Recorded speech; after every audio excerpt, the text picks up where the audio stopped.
بنورنا الدنيا وننشر في الفضاء أملا ونعلي عزم همتنا فمن طلب العلا وصل. بسم الله الرحمن الرحيم. الحمد لله رب العالمين والعاقبة للمتقين والصلاة والسلام على سيد الأنبياء والمرسلين سيدنا وحبيبنا وحبيب رب العالمين محمد وعلى آله وأصحابه ومن هدى بهديه إلى يوم الدين. تخلیق کائنات کے سلسلے میں ترکی میں ایک کانفرنس میں شرکت کا موقع ملا، تو اس موقع پر حقیقت الکون انہا مسلمہ کہ کائنات کی حقیقت یہ ہے کہ کائنات کا ذرہ ذرہ مسلمان ہے، اس عنوان سے ایک مضمون لکھا تھا جو بڑا تفصیلی مضمون النور میں شائع ہوا، اور البتہ اس کو پریزنٹیشن کے انداز میں وہاں 2018 کے بڑی کانفرنس کے اندر میں نے پیش کیا. مجھے یاد آیا کہ اس میں ترتیب کے ساتھ اسلام کے نظریے کائنات اور نظریے تخلیق کو ذکر کیا گیا ہے، اس لیے وہ آپ کے سامنے پیش کیا جاتا ہے. اس وقت دنیا میں دو علم ایسے ہیں جو بدایت خلق یا کائنات کی تخلیق اور اس کی حقیقت کے سلسلے میں حقیقت جاننے کی کوشش کرتے ہیں. نمبر ایک علم الکون، جس کو انگریزی میں کاسمولوجی کہتے ہیں، جس کو اردو زبان کے اندر میں کونیات کہا جاتا ہے. وہ علم الفلک، اور دوسرا علم ہے جس کو علم الفلک کہتے ہیں، جس کو ایسٹرو فزکس کہا جاتا ہے انگریزی کے اندر میں، اور اسے اردو زبان میں علم الفلکیات کہتے ہیں. تو یہ دو علم خاص طور پر ہمارے زمانے میں کائنات کی حقیقت، اس کے آغاز اور اس کے اختتام کے سلسلے میں بحث کرتے ہیں. قرآن کریم نے اور احادیث مبارکہ نے اس کو تفصیل سے بیان کیا ہے، جیسا کہ چند احادیث کی شرح کرتے ہوئے ہمارے سامنے یہ بات آئی ہے. البتہ اس کے باوجود بھی کائنات کے اس حقیقت کو جاننے کے بارے میں سب سے پہلے نظریات حول نشأۃ الکون، کائنات کی تخلیق کے بارے میں کون کون سے نظریات ہیں. تو کائنات کی تخلیق کے بارے میں جو نظریات ہیں، ان نظریات میں عام طور پر جو نظریات ہیں وہ ایسے ہیں جن کو نظری نظریات کہتے ہیں. اس سلسلے میں ایک اصولی بات حضرت مفتی مختار الدین صاحب، پیر و مرشد مفتی مختار الدین صاحب نے بڑے اچھے انداز میں اس کو ذکر کیا ہے کہ مغرب کے سائنسداں اور فلسفی جس طرح مادے کی حقیقت کو سمجھنے میں ناکام رہے، اسی طرح حیات کا آغاز ان کے لیے مستقل معمہ اور پہیلی رہا. مادے کا فانی ہونا مستقل طور پر ثابت ہو چکا ہے، لیکن جاندار فانی کیوں ہے، جان، زندگی یا حیات کی حقیقت کیا ہے، یہ دنیا جانداروں سے آباد کیسے ہوئی، نباتات اور حیوانات کے لاکھوں انواع اور اقسام کیسے پیدا ہوئے، یہ چند ایسے سوالات ہیں جس نے فلاسفہ اور سائنسدانوں کو حیران اور سرگرداں کر رکھا ہے. بہرکیف حیات کے بارے میں بالعموم 3 طرح کے خیالات پائے جاتے ہیں، یعنی سب چیزوں کو سامنے رکھو تو 3 طرح کے خیالات پائے جاتے ہیں. نمبر 1، کسی مافوق الفطرت قوت نے حیات کی تخلیق کی، کسی مافوق الفطرت قوت نے حیات کی تخلیق کی. نمبر 2، ذی حیات اجسام کائنات کے کسی دوسرے حصے سے زمین پر پہنچے. نمبر 3، کسی مادے نے بتدریج ترقی کر کے حیات کی صورت اختیار کر لی. پہلا بیان تو سائنس کے دائرے کار سے باہر اور ماورا ہے، کیونکہ سائنس تو صرف فطرت ظاہرہ کی لامحدود اور خوبصورتی اور کمالات کا ایک نہایت ہی محدود مطالعہ کر سکتی ہے. یعنی سائنس کا مطالعہ چونکہ محدود ہے، وہ مکمل طور پر کائنات کی حقیقت کو نہیں جان سکتے. اسی طرح اس کی بنیاد تو مشاہدہ ہے، اور جو اشیاء مشاہدے اور تجربے میں نہ آ سکی اس کے بارے میں کوئی یقینی بات فلسفہ اور سائنس ہرگز نہیں کر سکتا. دوسرا نظریہ اگر صحیح مان لیا جائے تو سوال یہ پیدا ہو کہ ذی حیات اجسام آتشی خلا سے کیوں کر گزرے. یعنی یہ دنیا جو ہے تو کہکشاؤں میں ایسے ایسے ستارے پائے جاتے ہیں کہ ان کے قریب سے بھی کسی زندہ چیز کا گزرنا ناممکن ہے. جیسے ہماری زمین ہے، یہ زمین ہی اگر سورج سے 1 انچ قریب ہو جائے تو اس زمین پر ہمارا جینا دشوار ہو جائے. کتنی؟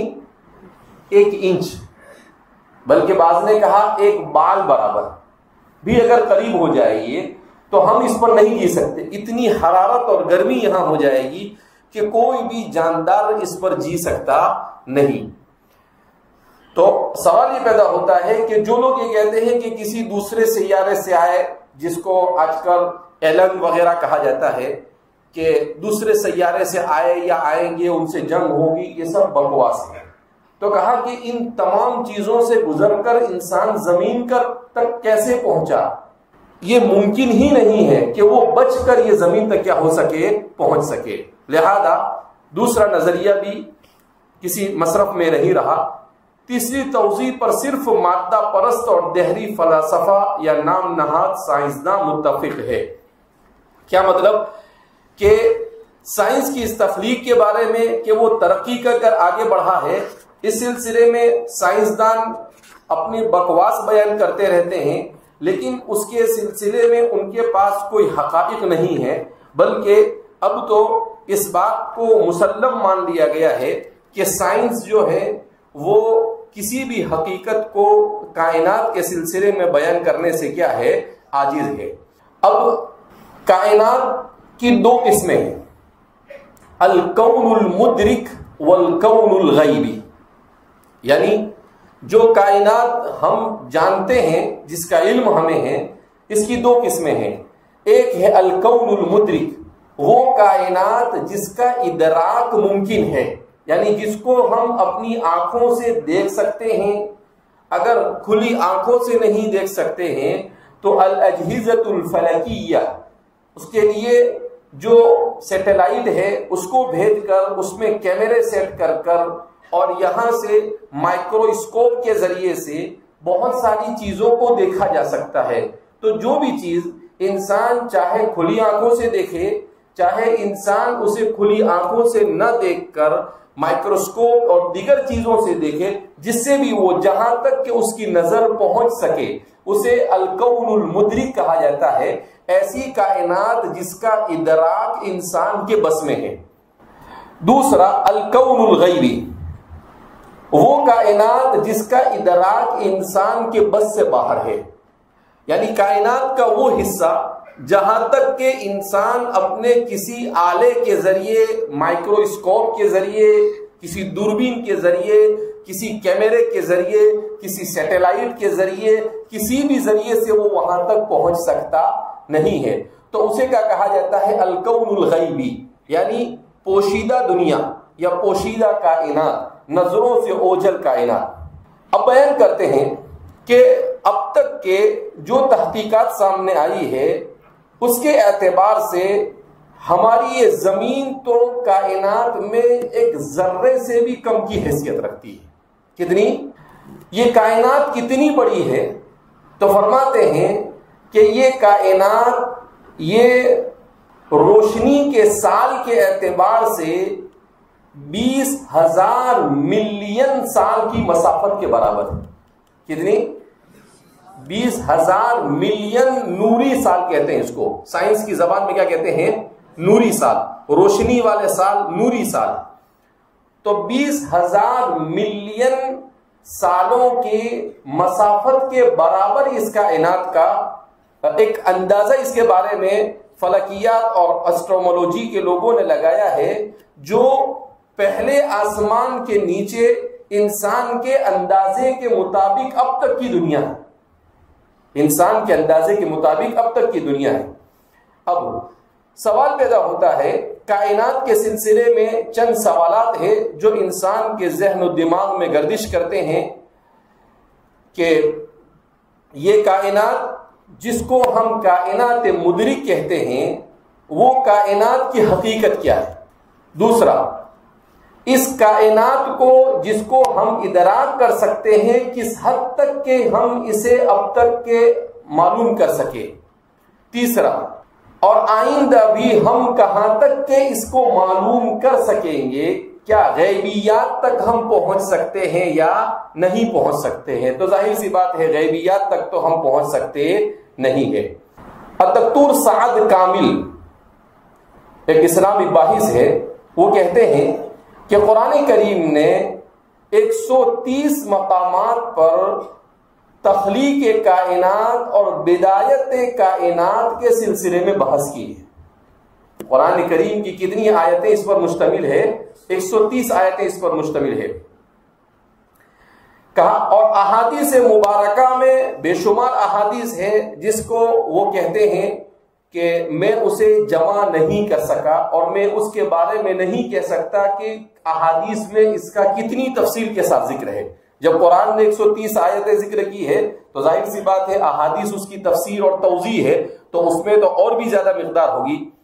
اسی طریقے سے دکتور کمال العلیوہ وہ فرماتے ہیں کہ یہ کائنات جس کا اب تک کہ ہمیں اندازہ لگایا جا سکا ہے وہ ہماری عقل اور فہم سے اگرچہ بہت زیادہ ہے، مگر اس میں اتنی حیرت انگیز چیزیں اور دلائل ہمیں معلوم ہوئے ہیں جس سے اللہ کے خالق اور مالک اور اللہ رب العزت کے اس کائنات کے نظام کو چلانے والے ہونے کے بین ثبوت فراہم ہوئے ہیں کہ یہ کائنات ایسے ہی چل ہی نہیں سکتی ہے اور یہ کائنات ایسے بن ہی نہیں سکتی ہے۔ کیوں؟ اس کے دلائل بڑے اچھے انہوں نے پیش کیے۔ ایک تو یہ کہ کل امور الکون تخضع لعلم الحساب، کہا جیسے میتھمیٹکس ہوتا ہے تو میتھ کا حساب لگانے والا اگر ذرا بھی آگے پیچھے ہوا تو فوراً غلطی ہو جائے گی۔ جیسے آپ نے پہاڑا پڑھنا شروع کیا کہ بھائی 7 کا 7 7 دونی 13، تو فوراً آپ نے غلطی کیا نا۔ اب ارے ایک ہی تو کم پڑھا میں نے، چاہے ایک کم پڑھا ہو، لیکن آپ نے کہا 7 دو 14 تو ٹھیک ہے، لیکن آپ نے کہا 7 دو 15 تو یہ بھی آپ نے غلط۔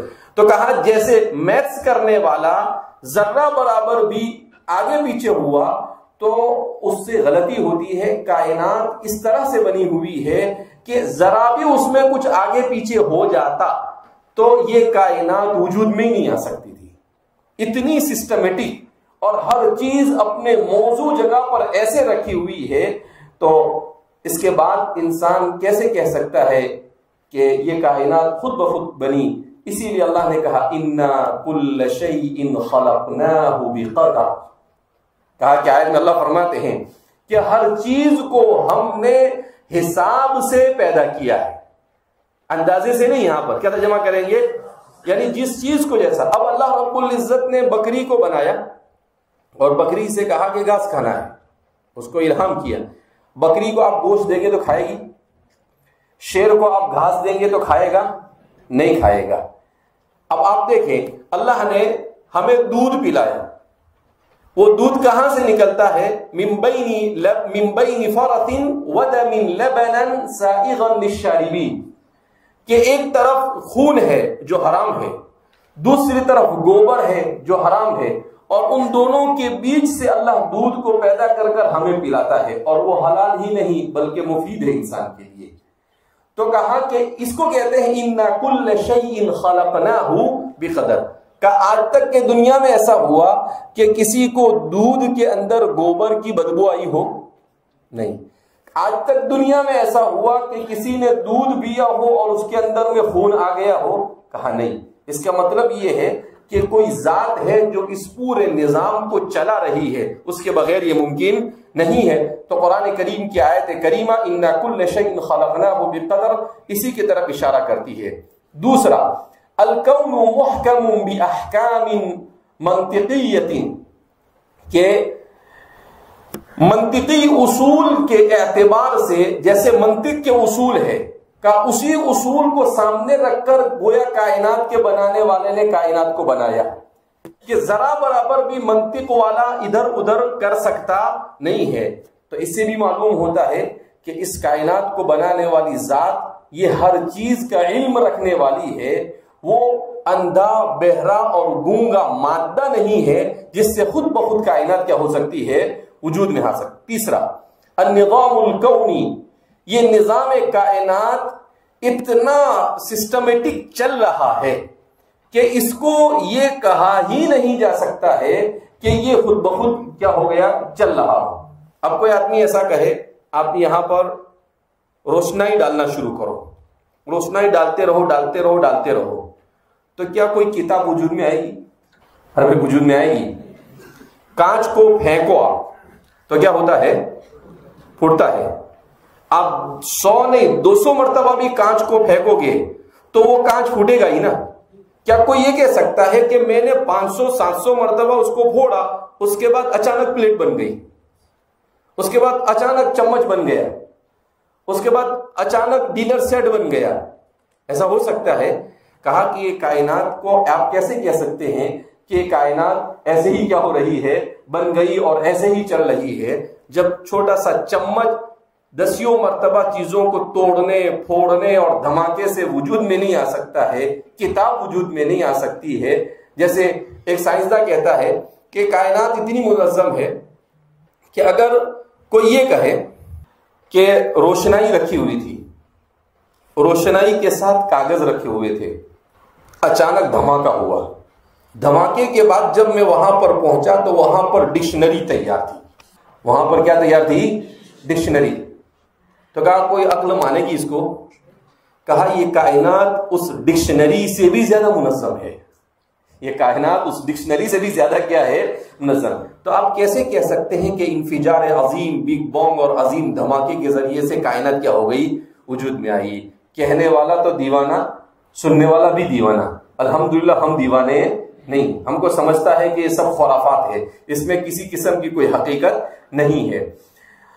تو چونکہ یہ ساری چیزیں انسان کو سمجھ میں آنا ممکن نہیں تھا، اسی لیے اللہ نے رسولوں اور انبیاء اور کتاب کو بھیجا تاکہ انسان کو سمجھائے کہ یہ دھماکے وماکے سے کچھ ہوتا نہیں ہے، اس طریقے سے اتفاقی طور پر کوئی چیز وجود میں آ سکتی نہیں ہے۔ تو ان انبیاء کرام علیہ السلام نے آ کر انسان کو کائنات کی حقیقت کی بتائی، اور انہیں نے آ کر انسان کو یہ بھی بتایا کہ یہ کائنات ہے اور اس کائنات کو بنانے والا ہے اور ہمیں اسی کی تابعداری کرنی ہے، اور یہ ایک دن ختم ہو جائے گا اور ہم سے اور آپ سے ایک دن اللہ کے سامنے حاضر ہو کر حساب لیا جائے گا۔ بدیع الزمان النورسی، یہ ترکی کے ایک بہت بڑے مفکر گزرے ہیں، وہ کہتے ہیں لا يمكن لأي صدفة التدخل في هذا الكون الذي خلق بدقة وحكمة وصنع بنظام وترتيب وبتدبير خارق، ولا يمكن لأي قوة عمياء ولا للطبيعة الحمقاء أن توجد مثل هذا التوازن۔ کتنی اچھی بات دیکھی انہوں نے، کہا کہ دھماکہ، صدفہ دھماکے کو کہتے ہیں، اور یعنی غیر اختیاری طور پر کسی چیز کا وجود میں آنا، کہا اس کا تدخل کائنات میں کہیں پر نظر نہیں آتا ہے کہ اچانک سے اور بغیر کسی پلان کے اور بغیر کسی نظام کے اور بغیر کسی مدبر اور خالق کے وجود میں آ گئی ہو۔ کیوں؟ اس لیے کہ وہ اتنے باریک باریک اصولوں کو سامنے رکھ کر اس کو بنایا گیا ہے، اور اس کا انتظام، اس کی ترتیب ایسی خارق عقل ہے کہ انسان سمجھ نہیں سکتا ہے۔ انسان جیسا ذہین ترین مخلوق بھی، اس کو تمام انسان جمع ہو کر بھی وہ اس طرح کی ترتیب کو دے سکتے نہیں ہے۔ لہذا کوئی یہ کہے کہ اندھا مادہ اور بحری فطرت، نیچر کو کہتے ہیں، اور اندھی فطرت اور بیوقوف فطرت، جس کو انہوں نے کہا للطبیعۃ الحمقاء، یعنی بیوقوف فطرت، نیچر، یہ اس نے کائنات کے اس توازن کو وجود بخشا. کہا کہ جیسے بغیر کسی ارادے کے اپنے طور پر کائنات نہیں بن سکتی ہے، 1000 مرتبہ محال ہے، 10 لاکھ مرتبہ بھی یہ تصور بھی نہیں کیا جا سکتا ہے کہ کائنات خود بخود کیا ہوئی ہو، وجود میں آئی ہو. لہذا ان تمام تفصیلات کی روشنی میں فنحن مسلمون نؤمن بأن الخالق سبحانہ وتعالی هو خالق كل شيء والوکیل علیہ، اللہ خالق بھی ہے اور اس کا ذمہ دار بھی ہے. وقد خرج هذا الكون الى الوجود، اور اللہ ہی نے اس کائنات کو وجود بخشا بکلمۃ واحدۃ، کلمہ ایک واحدہ سے، اور وہ ہے کلمہ ایک کن، جس کو قرآن نے کہا بدیع السماوات والارض واذا قضى امرا فانما يقول له كن فيكون. وقال تعالى وما امرنا الا واحدۃ كلمح بالبصر. تو فرماتے ہیں کہ یہ آیت کریمہ ہمیں اس کی صحیح وضاحت کرتی ہے. اسی طرح نبی کریم صلی اللہ علیہ وسلم کا ارشاد مبارک کان اللہ ولم يكن شيء قبله وكان عرشه على الماء ثم خلق السماوات والارض وكتب في الذكر كل شيء. یہ حدیث گزری نا ابھی ہماری. عن عبد الله بن عمرو بن عاص رضي الله عنه قال سمعت رسول الله صلى الله عليه وسلم يقول كتب الله مقادير الخلائق قبل أن يخلق السماوات والأرض ب50,000 سنة. کہ اللہ رب العزت نے، مسلم شریف کی روایت ہے کہ کائنات آسمان اور زمین کو بنانے سے 50,000 سال پہلے لکھ دیا تھا کہ کیا کیا کب اور کس طرح سے بننے والا ہے. یہ احادیث مبارکہ تخلیق کائنات، تقدیر کائنات کے اوپر دلالت کر رہی ہے کہ کسی زمانے میں کسی ذات نے اسے وجود بخشا ہے اور وہی ذات اس کائنات کے نظام کو کیا کر رہا ہے، چلا رہا ہے. کہا ہمارے اس زمانے میں بہت سی مغالطات اور باطل نظریات کو عام کیا جا رہا ہے اور مستقل طور پر عقائد کو بگاڑنے کی کوشش کی جا رہی ہے. کیسے؟ نمبر 1، ان الدین من اختراع العقل البشری. دنیا میں لوگوں کو یہ سمجھانے کی کوشش کی جا رہی ہے کہ دین جو ہے وہ انسان نے اپنے سے وجود بخشا. یعنی یہ بیوقوف کیا کہتے ہیں، انسان جب پیدا ہوا تو اس کو کچھ سمجھتا نہیں تھا اور اس کو سب سمجھتا ہے، یعنی جو کہہ رہا ہے وہ. پھر کیا ہوا؟ تو بولے پہلے اس کو کپڑے بھی معلوم نہیں تھے کیا ہے، کھانا بھی معلوم نہیں کیا ہے، یہ آگ بھی معلوم نہیں کیا ہے، کھیتی بھی کیا ہے معلوم نہیں، ایسے ہی دین بھی کیا ہے اسے معلوم نہیں تھا. پھر آہستہ آہستہ انسان نے کیا کیا، یعنی یہ بتانے کی کوشش کی انسان کے نیچر، فطرت اور طبیعت کے اندر میں الحاد ہے. اس کا مطلب یعنی انسان ملحد تھا، ایسا بتاتے ہیں لوگ. پھر جب انسان نے آپس میں شادی کرنے کا ارادہ کیا، میاں بیوی کا آپس میں، تو اپنی طرف سے دین گھڑ لیا. اپنی طرف سے کیا کر لیا؟ تو پہلے وہ 2 3 4 خداؤں کو مانتا تھا اور پھر آہستہ آہستہ وہ ایک خدا کو ماننے لگا. یعنی نالائق، خبیث کہیں کے، کتنے بدماش، پوری ترتیب کو الٹ دیا. پہلے توحید، اس کے بعد شرک اور اس کے بعد الہاد آیا، تو اس کو الٹا کر دیا. پہلے الہاد، پھر شرک اور اخیر میں کس کو لائے؟ توحید کو لائے. تو کہا کہ یہ نظریہ دنیا کے سامنے پیش کیا. دوسرا، ان الانسان من سلالۃ القردۃ، کہ انسان یہ بندروں کی نسل سے ہے. کیا بتاتے ہیں؟ اب ہم تو الحمدللہ آدم علیہ السلام کی نسل سے ہیں. جو یہ دعویٰ کر رہا ہے وہ اگر ہو تو ویسے بات بھی اس کی ویسی ہی ہے. تو ایک دوسری سب سے بڑی غلطی جو نصابی کتابوں میں اور فزکس، کیمسٹری اور سائنس اور بایولوجی کے ذریعے سے لوگوں کو بتائی جا رہی ہے وہ یہ کہ انسان کو بندروں کی نسل سے قرار دیا جاتا ہے. تیسرا، وَأَنَّهُ لَا إِلَهَ وَلَا خَالِقَ وَلَا رَبَّ لِهَذَا الْكَوْنِ الْمُنَظَّمِ. یہ بتانے کی کوشش کی جاتی ہے نہ کوئی معبود ہے، نہ کوئی خالق ہے، اور اس منظم کائنات کا کوئی رب بھی نہیں ہے، علیاذ باللہ. یہ سب اسکولوں میں اور کالجوں میں پڑھایا جاتا ہے. نمبر 4 وَأَنَّ الْكَوْنَ خُلِقَ مِن تِلْقَاءِ نَفْسِهِ، اور یہ بتایا جاتا ہے کہ یہ کائنات خود بخود بن گئی. اس کے باپ نے بولا تو کیا بولتے ہیں کہ کائنات خود بخود کیا ہوئی؟ بنی. اب اس کی وہ الگ الگ، اس کو کہتے ہیں الاخطاء الرئیسیہ والاباطیل الشائعہ حول الدین والکون والانسان والالہ. یعنی 4 چیزوں میں انسان کو گمراہ کیا. ایک دین کے بارے میں گمراہ کیا، کائنات کی حقیقت کے بارے میں گمراہ کیا، انسان کی حقیقت کے بارے میں گمراہ کیا، اور معبود کی حقیقت کے بارے میں بھی انسان کو کیا کیا گیا؟ گمراہ کیا گیا. 4. اب جب انہوں نے اس طرح کی تفسیر کی، حقیقت کو پورا الٹ کر رکھ دیا، تو اس سے کیا اثرات مرتب ہوئے؟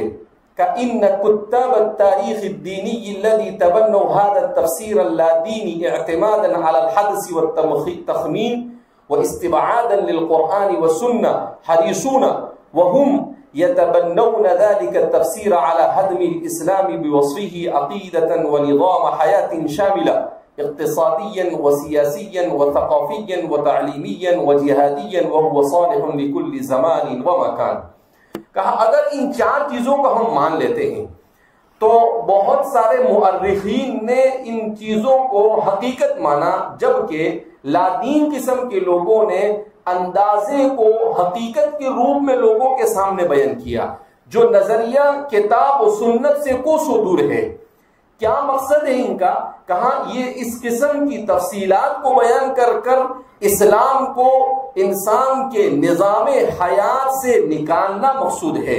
اب جب انسان کے نظام حیات سے وہ نکل جائے گا تو اکانومی کی ضرورت ہے، تو پھر وہ سرمایہ دارانہ نظام اور اشتراکی نظام اور جاگیردارانہ نظام کی پناہ میں جائے گا. سیاسی نظام کی ضرورت ہے تو وہ جمہوریت کے پاس، وہ بادشاہت کے پاس اور وہ کمیونزم کے پاس جائے گا. اور اس کو ثقافت یعنی معلومات حاصل کرنی ہے تو پھر وہ سائنس اور فلسفے کی طرف جائے گا. اور تعلیم حاصل کرنی ہے تو وہ، جبکہ اسلام ہر زمانے اور ہر مکان کے لیے قابل عمل ہے.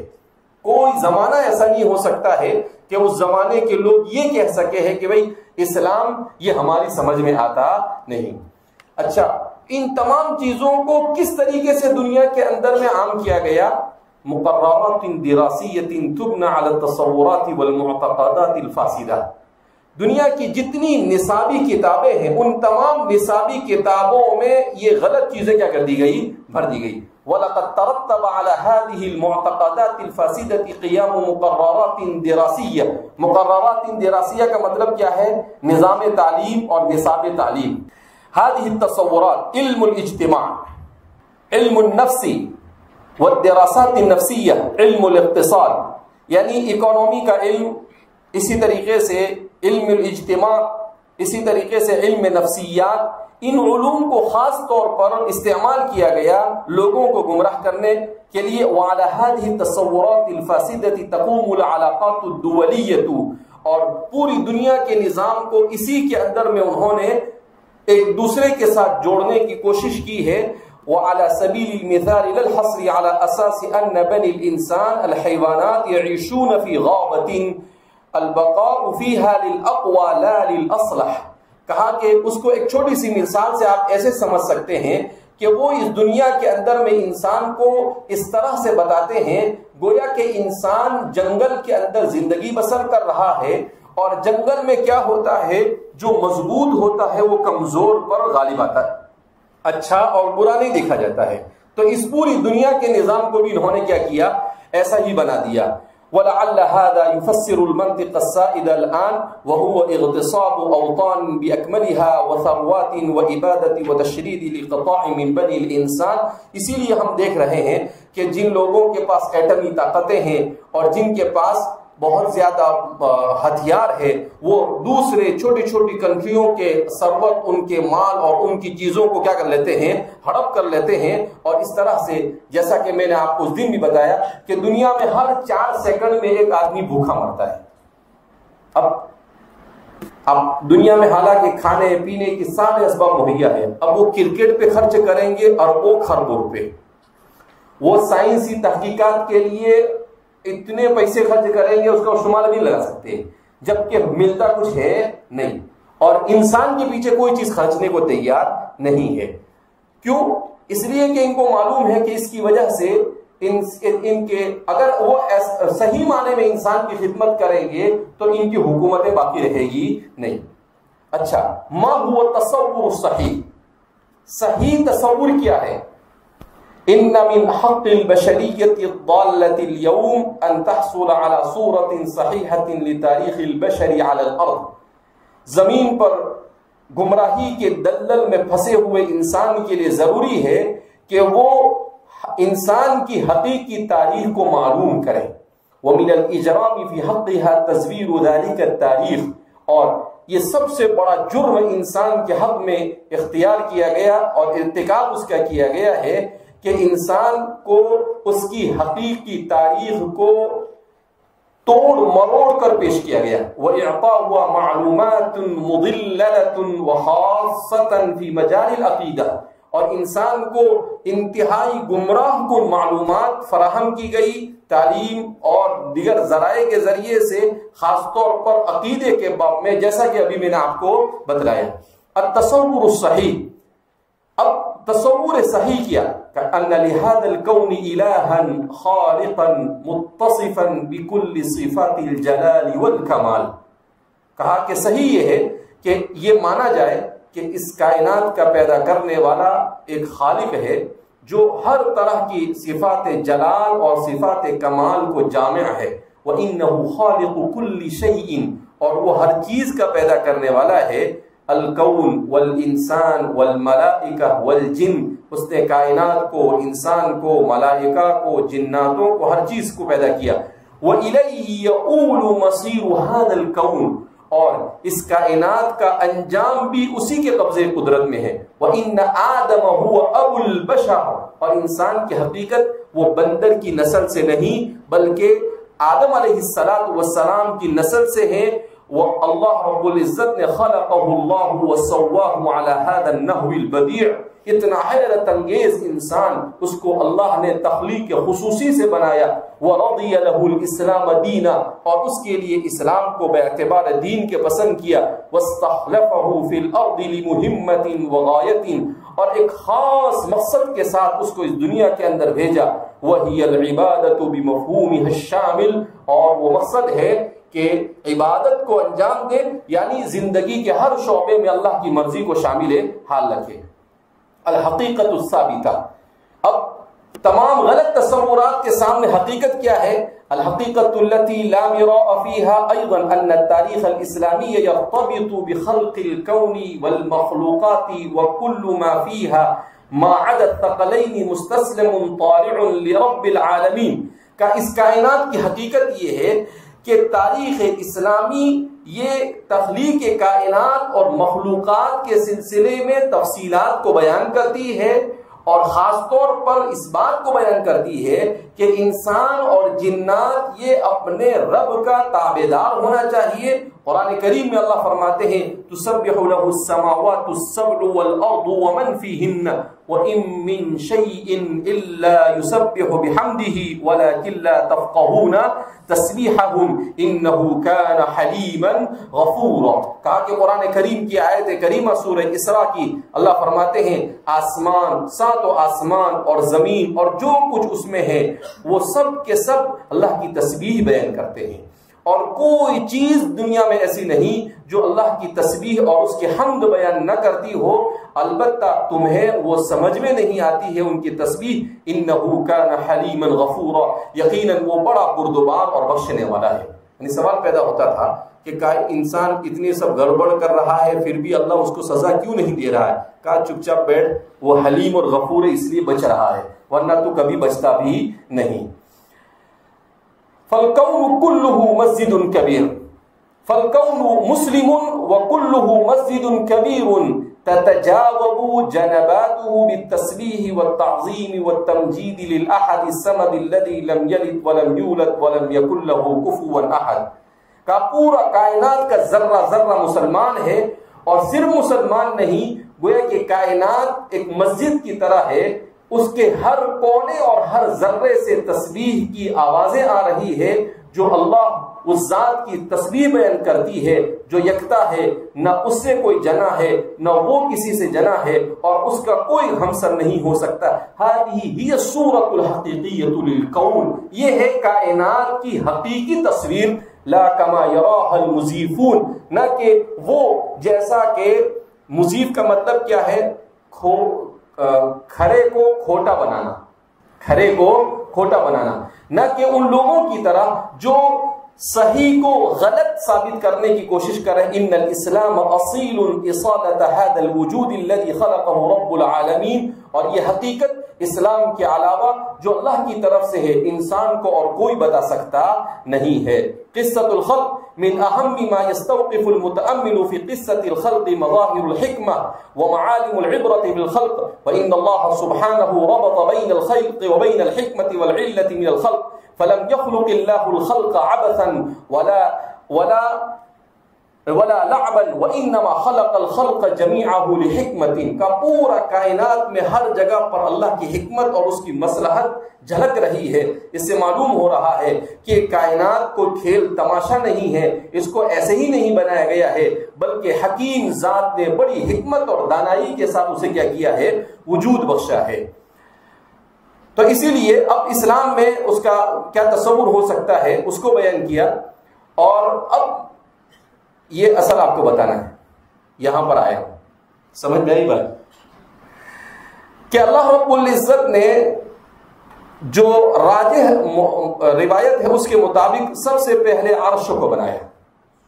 یہ قرآن اور حدیث کی روشنی میں کائنات کی ترتیب الخلقی، کائنات کی ترتیب خلقی جس کا اندازہ لگانے کی کوشش کی ہے، کا سب سے پہلے عرش کو بنایا گیا، دوسرے نمبر پر پانی کو، تیسرے نمبر پر قلم کو، چوتھے نمبر پر لوح محفوظ کو، پانچویں نمبر پر زمان کو بنایا، چھٹے نمبر پر زمین کو بنایا، ساتویں نمبر پر پہاڑ کو بنایا، آٹھویں نمبر پر آسمانوں کو بنایا، نویں نمبر پر چاند اور سورج کو بنایا، 10ویں نمبر پر اللہ نے رات اور دن کو پیدا کیا، 11ویں نمبر پر اللہ نے دیگر سیاروں اور ستاروں اور کہکشاؤں کو بنایا، 12ویں نمبر پر اللہ نے ہواؤں کو پیدا کیا، 13ویں نمبر پر ملائکہ کو بنایا، 14ویں نمبر پر جن اور شیاطین کو بنایا، 15ویں نمبر پر جنت کو بنایا، اور 16 پر اللہ نے جہنم کو بنایا، 17 پر درختوں اور نباتات کو بنایا، 18 پر اللہ نے سائے کو بنایا۔ اور جب پوری کائنات سج گئی اور اس قابل ہو گئی کہ حضرت انسان اس میں سکون سے زندگی گزار سکتا ہے، تو اخیر میں حضرت آدم کو پیدا کیا۔ اخیر میں کس کو پیدا کیا؟ آدم کو۔ یہ ہے کائنات کی ترتیب خلقی، کائنات کو اسی ترتیب کے ساتھ اللہ نے کیا کیا ہے؟ بنایا ہے۔ یہ قرآن اور حدیث کو سامنے رکھ کر قصۃ الخلق کے جو مصنف ہے انہوں نے یہ ثابت کرنے کی کیا کی ہے؟ کوشش کی ہے۔ تو اس سے کیا معلوم ہوا کہ اس کائنات کو بنانے والے نے فخلق بنی آدم وحیاتهم فی الدنیا لیست ہی آخر مراحل وجودہم، کا انسان اس بات کو سمجھ لے کہ دنیا میں وہ یہ نہ سمجھے کہ بس یہاں ہے اور اس کے بعد کچھ نہیں ہوگا، بل لہم وجودا آخر فی دار آخر، بلکہ اس دنیا کے بعد آخرت کا گھر ہے، ینالون فیہا جزاء اعمالہم، جہاں پر اس کو اس کے اعمال کا بدلہ دیا جائے گا۔ وما الحیاۃ الدنیا الا دار ابتلاء واختبار، یہ دنیا کا گھر یہ آزمائش کا گھر ہے، ودار غرور ولعب ولہو، اور یہ کھیل تماشا ہے اور دھوکے کا گھر ہے، وراءها ما وراءها من الجزاء والحساب والثواب والعقاب، یہاں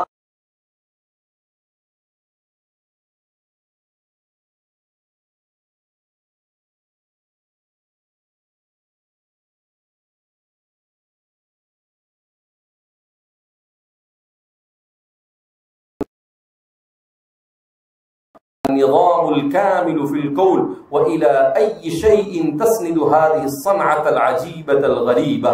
فرماتے ہیں کہ اے جاہل، نادان، غافل اور ضدی اور بے مصرف انسان، تو سمجھتا نہیں ہے کہ کائنات کی اس حقیقت عظما کو کہ پورا کائنات ایک منظم نظام کے ساتھ چل رہا ہے، کیا کوئی کہہ سکتا ہے کہ یہ خود بخود عجیب و غریب کائنات بن گئی؟ کہا اس تفصیل کو جاننے کے بعد تو انسان کبھی بھی یہ تصور بھی نہیں کر سکتا ہے کہ کائنات خود بخود کیا ہو سکتی ہے، بن سکتی ہے۔ بہرحال مجھے اچانک یاد آیا تو اس لیے میں نے اسے ڈھونڈا تو میرے کمپیوٹر پہ مجھے ملا، تو میں نے سوچا کہ آپ کو وعدہ کیا گیا تھا اس کے مطابق آپ کے سامنے یہ بات آ جائے۔ تو یہ کائنات کی تخلیق کے سلسلے میں اسلام کا جو نظریہ ہے وہ آپ کے سامنے کیا کیا گیا، پیش کیا گیا۔